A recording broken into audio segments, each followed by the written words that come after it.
child of God.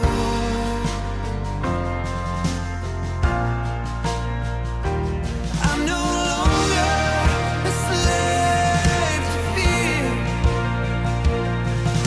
I am a child of God. I'm no longer a slave to fear. I am a child of God. I'm no longer a slave to fear. I am a child of God. I'm no longer a slave to fear. For I am a child of God.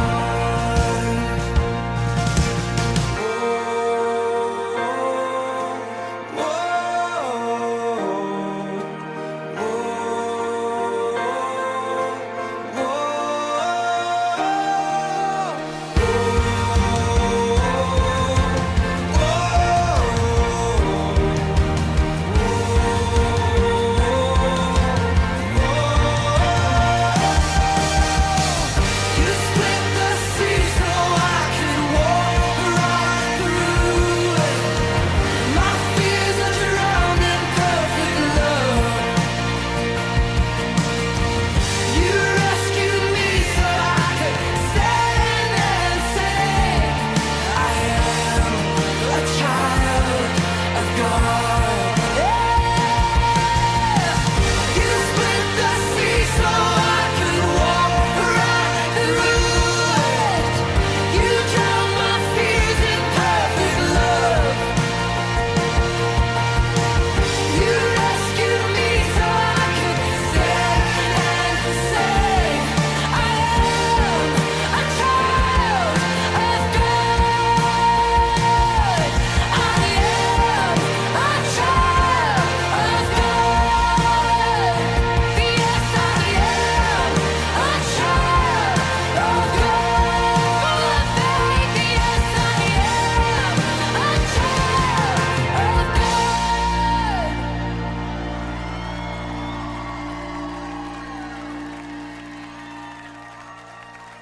So I'm no longer a slave to fear.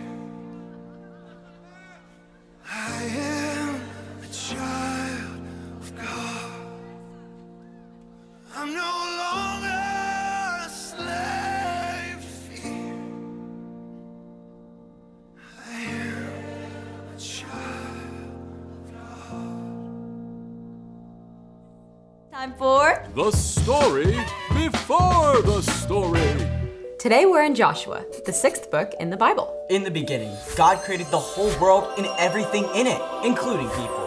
But when people turned away from God, the world was broken, and so was our friendship with God. Still, from the beginning, God had a plan to restore it all. God chose one man, Abraham, and promised to bless the whole world through his family. For hundreds of years, Abraham's descendants, the Israelites, were enslaved in Egypt. Then, God called Moses to lead them to freedom. But in the wilderness, the people turned away from God again and wandered for 40 years, Until God finally brought them to the edge of the promised land. which is where our story starts. Take it away. Hey everyone, I'm Colin. After 40 years camping out in the wilderness, God's people finally arrived at the Jordan River. When Moses died, God chose Joshua, who had shown great courage to lead the Israelites. Joshua, I want you and all these people to go across the Jordan River. I will give you every place you walk on. Be strong and very brave. But this new land was not empty. A walled city called Jericho stood on the other side of the river, and the people who lived there worshipped false gods. Joshua knew that he must be wise as well as brave. Go and look over the land. Check out Jericho. We've got this. On it. So the spies snuck across the river and entered Jericho. A woman named Rahab offered them a place to stay. Now, the people of Jericho already knew about the Israelites. how their God had led them through the Red Sea and helped them defeat their enemies. So when word reached the king of Jericho that Israelite spies were in the city, he panicked. By order of the king, bring out those men who've come to your house. It's true that the men came here, but I didn't know who they were. They left at sunset. Rahab claimed the men were gone, but actually she had hidden them. See, Rahab's home was built into the city wall. Knowing the men were in danger, she had taken them up to the flat roof and piled flax to hide them. No one will find you here. Don't move until I return. Rahab even sent the king's messengers on a wild goose chase. I don't know which way they went. Go after them quickly. You might catch up with them. Now, did Rahab just tell a lie? Yup.